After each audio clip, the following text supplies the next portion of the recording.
Hello and welcome to Filling the Sink, a podcast from Catalan News.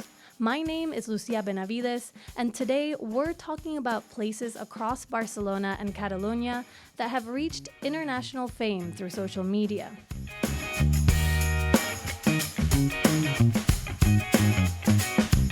Many of you may have heard the term Instagrammable, which refers to places that are so beautiful or unique, they'd make for a perfect Instagram photo.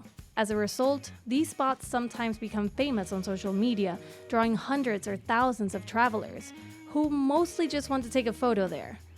Of course, there have always been places for tourists to pose in front of. The difference is now, social media can reach millions of people in a matter of seconds.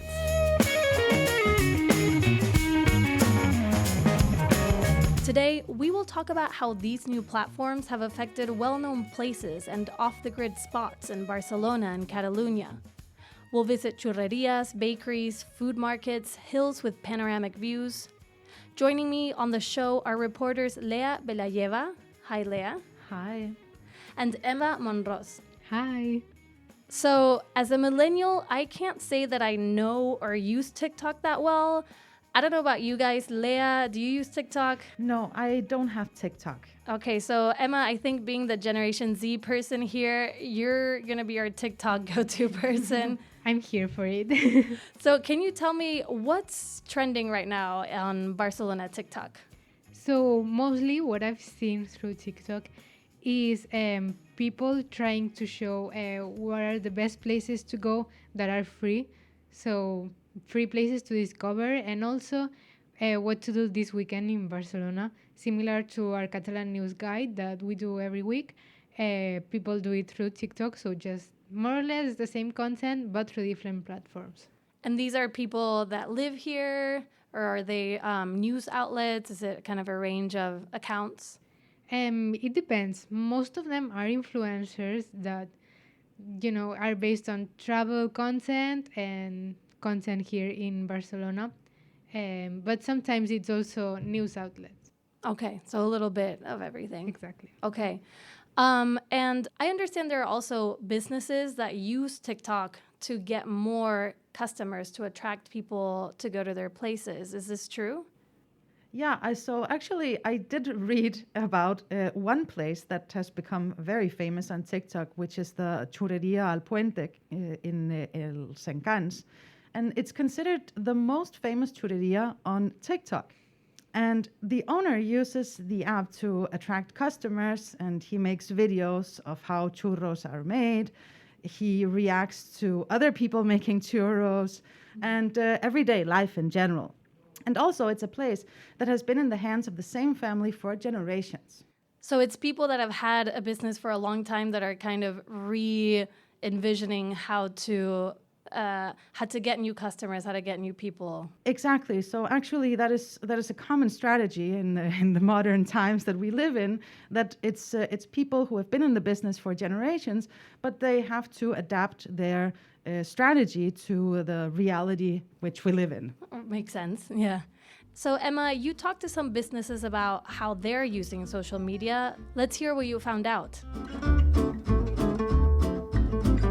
It is no secret that social media has become really important when it comes to finding ideas for trips or weekend plans, but also to promote one's business.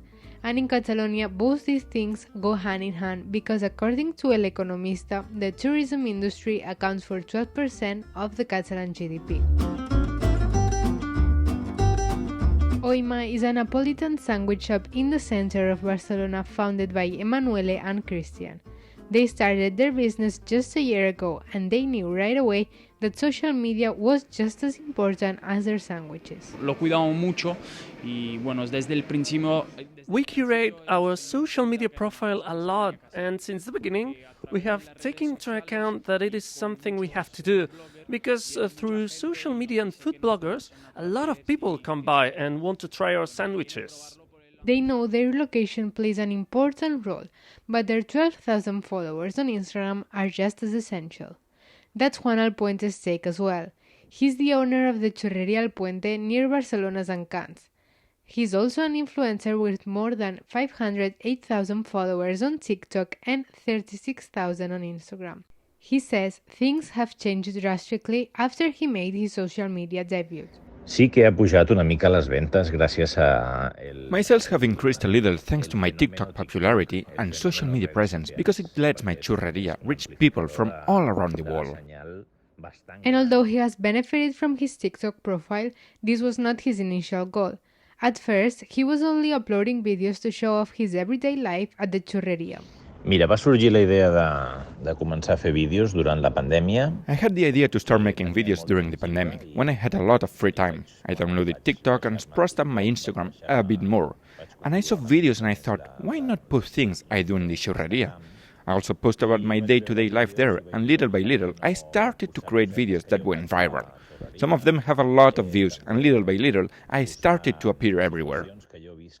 Travel bloggers and food bloggers trends listing, quote, places you need to visit or restaurants you cannot miss, target both local and tourists, marketing their videos as the discovery of the city's secret spots. The thing is, if it is online and millions of people have already seen the post, that place is likely not so secret anymore.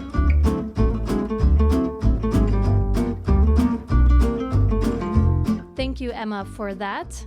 So if you're like Emma, maybe you've seen TikTok videos of influencers creating content in Barcelona, or if you're more like Lea and I, you may have read recent articles about how TikTok is attracting tourists.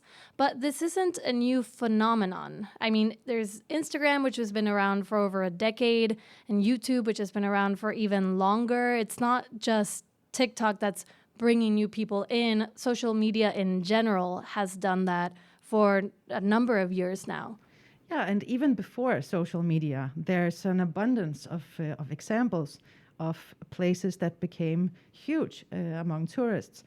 Before social media, well, people, they would read tourist books, guidebooks, travel magazines. So that was so the travel magazines were the TikTok of that era. Right. And I guess they focused mostly on places that were in the city center. Exactly, and one of these places is La Boqueria, the market that is in the center of the city of Barcelona. Yeah, I actually went to La Boqueria this weekend. Coincidentally, I happened to be around there, and I thought it was interesting because, you know, as we all know, there are food markets in every neighborhood, and I'm familiar with the one in my neighborhood, and it was so different. It was clearly catered to tourists. I mean, there were travel-size sangria bottles with like tiny hats with the Spanish flag. Also, some vendors just talked to me directly in English as opposed to Catalan or Spanish. So assuming I was a tourist and didn't speak the local languages. Yeah, actually, I've also experienced that where they address to you directly in English, but not only in La Boqueria, in other places as well.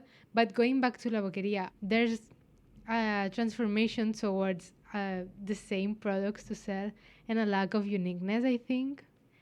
So, Lea, maybe you saw that as well when you went to report on this? Yeah, and I actually talked to some vendors about it. Let's hear what they said. La Boqueria is not only the most famous market in Barcelona, it's actually also the oldest and biggest food market in all of Catalonia.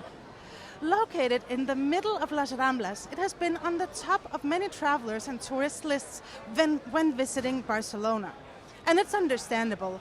Who doesn't want to visit a food market with a rich history and experience the vibrant colors and Southern European atmosphere? And I just love all of the beautiful foods that, you know, I've not seen before. And all of the meats in the cases, and then also the little carry-out options. It's all so beautiful. Throughout time, La Boqueria has undergone a transformation. From being a market where locals could buy their groceries in the traditional stalls, or de tota la vida, how you say in Catalan, to becoming a market dominated by tourists. I think that locals mostly don't come here for just like daily life. That's what it's my opinion. I find it's more like touristic area. It's more for tourists like us. When walking through the market on a regular Friday afternoon, it is clear to see that more than half of the visitors are tourists and that the vendors have adapted their sales to foreign customers. When you look around, you see vendors selling cones of jamón ibérico, freshly squeezed juices, and trays of perfectly cut pieces of fruit. Right next to the cones, of course, signs in English. Fresh juice, €2. Pensa que els bacallaners hem fet bunyols tota la vida. We've always sold bunyols. Now they're just displayed in a more appealing way, he explains. That way, anyone who is tempted can try one of our traditional products. This is the reality of La Boqueria in 2023.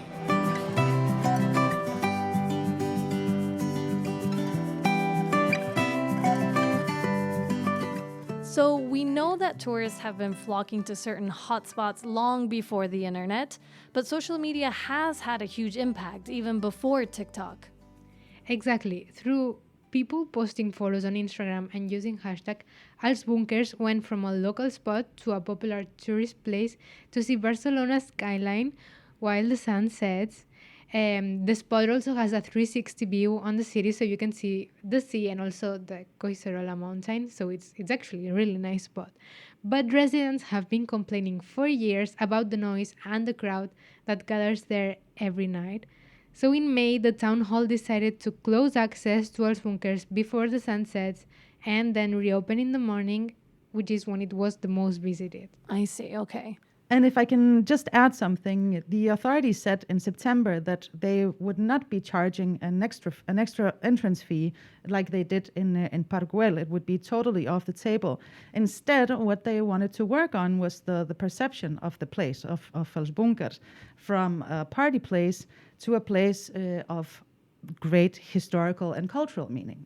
Because I understand a lot of people go and bring beer and kind of things get wild there.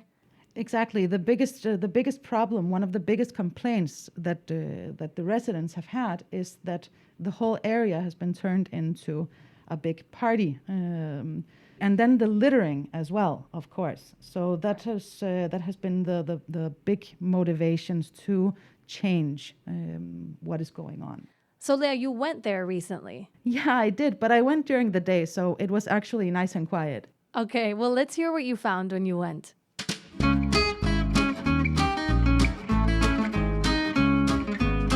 TikTok is one of the social media platforms that has fueled the popularity.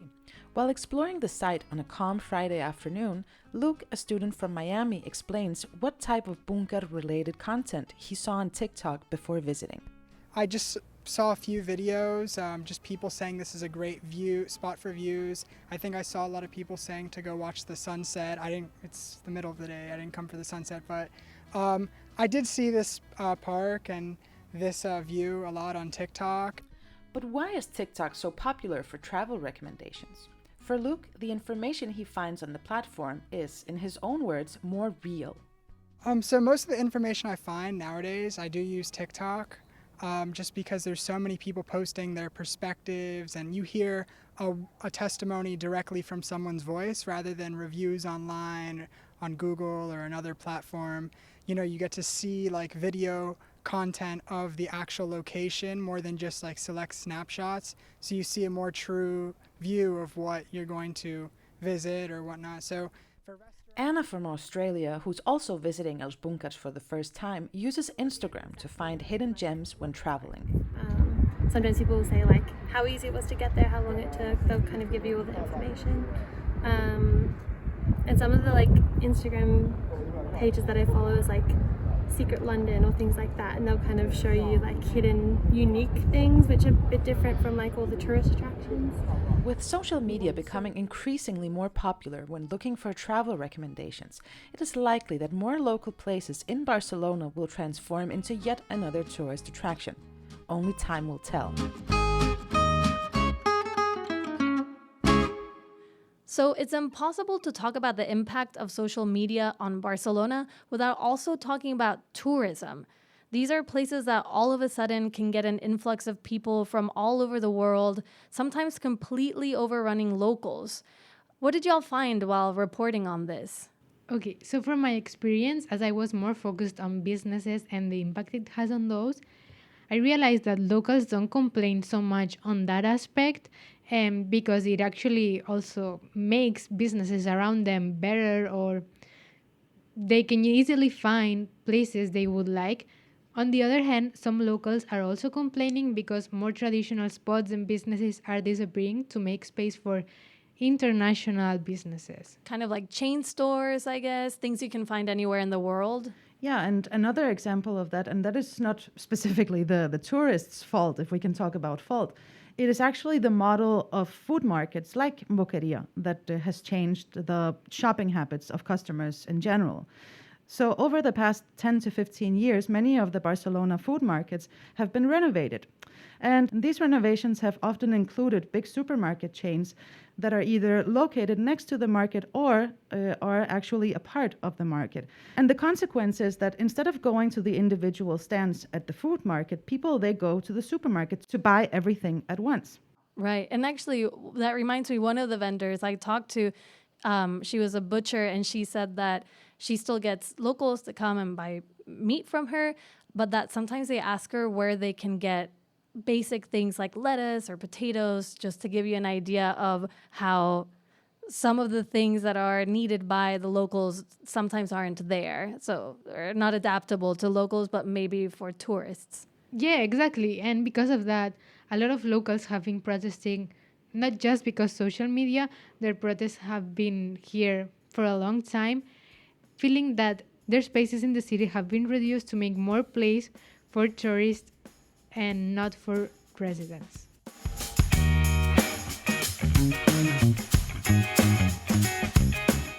It's time now for Catalan phrase of the week. What have y'all got for me? This week, the phrase is una imatge val més que mil paraules.